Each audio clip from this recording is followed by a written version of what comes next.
Hey, how y'all doing, everybody? I wanted to make a quick video on this 177 caliber licensed Glock product made by Umarex air guns.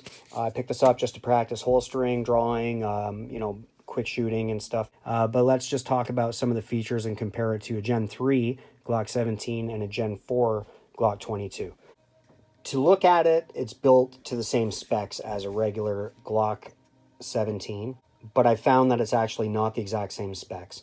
It will fit in a concealed carry holster typically because, most concealed carry holsters in my experience have one side is a leather backing. But any of the hard shell external carry holsters, if you're into IDPA or IPSC, that's probably the style of holster that you have, where this will fit a Glock 22 and a Glock 17 nicely. It doesn't actually fit this Glock 17. It's too snug to fully seat. So keep that in mind. Even though it's built to almost the exact same specifications, I will say it is a little bit wider in the body here for some reason. It just doesn't want to seat inside the holster perfectly. So the gun comes with a magazine, and your mag release is in the same spot as is typical. Slides out nicely.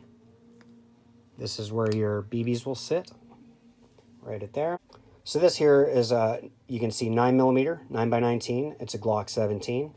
This is a legitimate, beautiful Gen 3 Glock in comparison to this Gen 4 BB gun.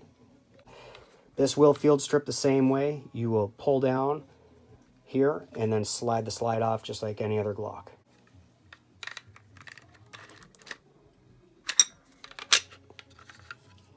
Just like such. And you can pull your spring out and all that.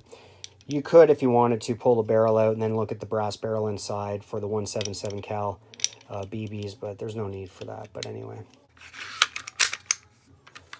Another feature I like about this gun is that after you load the magazine,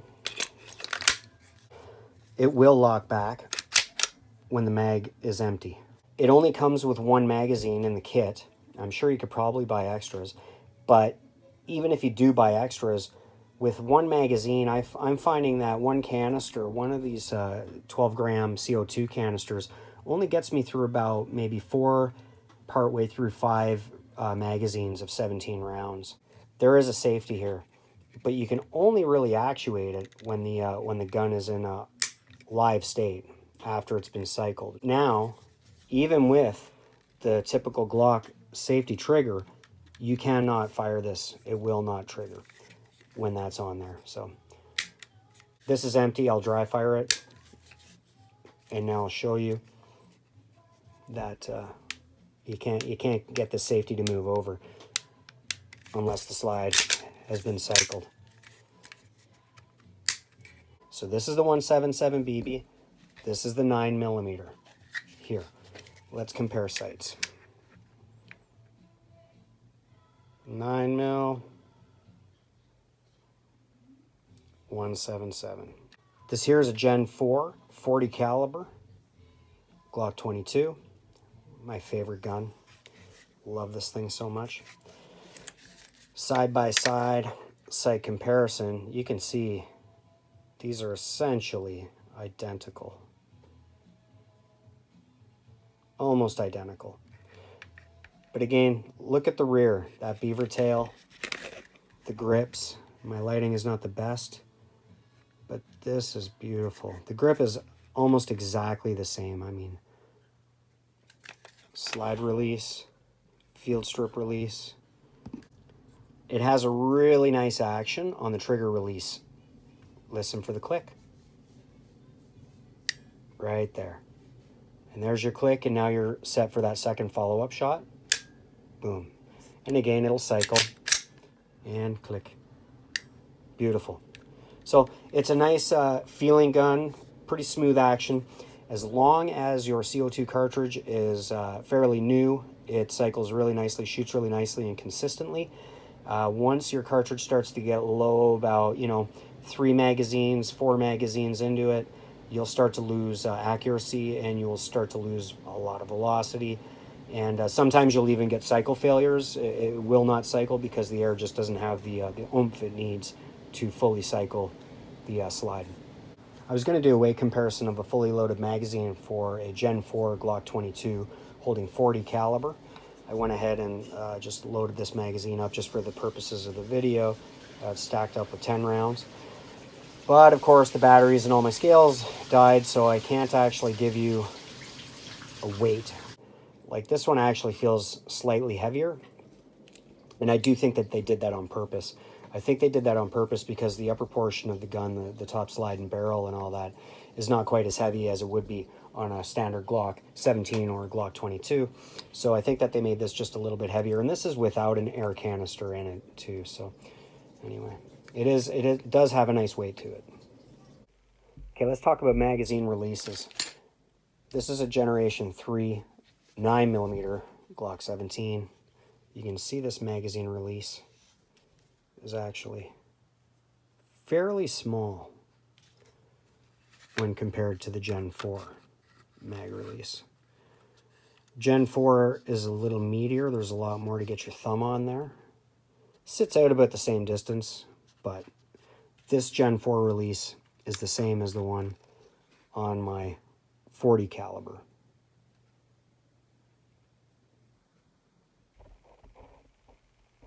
Glock 17, 9x19.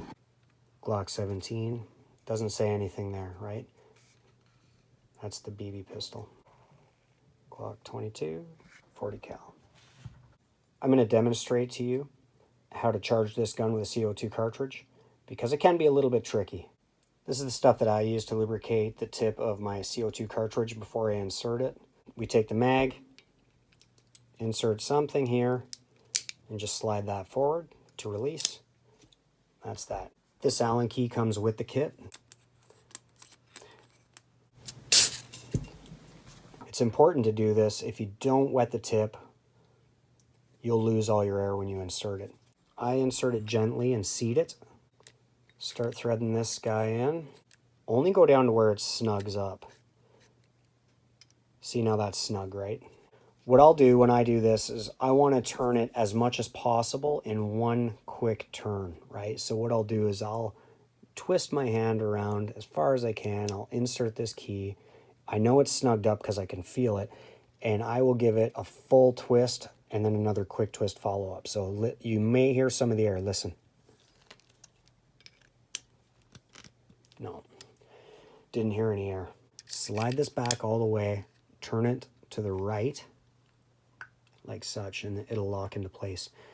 You can see that there's a port here. The way I found it easiest was to do it over the top. I kind of just set it flat, let them sit there like that. I keep it on a bit of a downward angle, and then I just gently roll these up, and they'll fall into the hole, and as they fall in, they'll roll up to the front.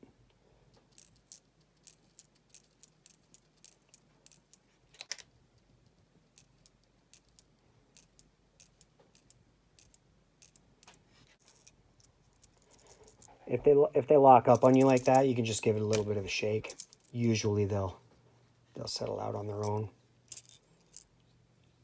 like such. I like to block this because sometimes when you let this catch go, it'll shoot up on you, and some of the BBs will fly out the end. See that when it snaps like that? So now this magazine is hot, loaded with BBs. It's ready to go. So I'll set up a target and I'll shoot some groupings for you and just show you how it fires at close range. Okay, here's a little target I made. Pretty handy. It's just a tin box. Used to have like essential oils or something in it. And then I layer it with about 8 pieces of cardboard inside. I just use a single nail to hang my target. And then I can shoot, and I can retrieve a lot of BBs with this. So what I'm going to do is I'm going to shoot at this thing. I'm going to hold my sight steady the whole time and do my best to get a tight group and just show you how this gun fires at about 15 feet.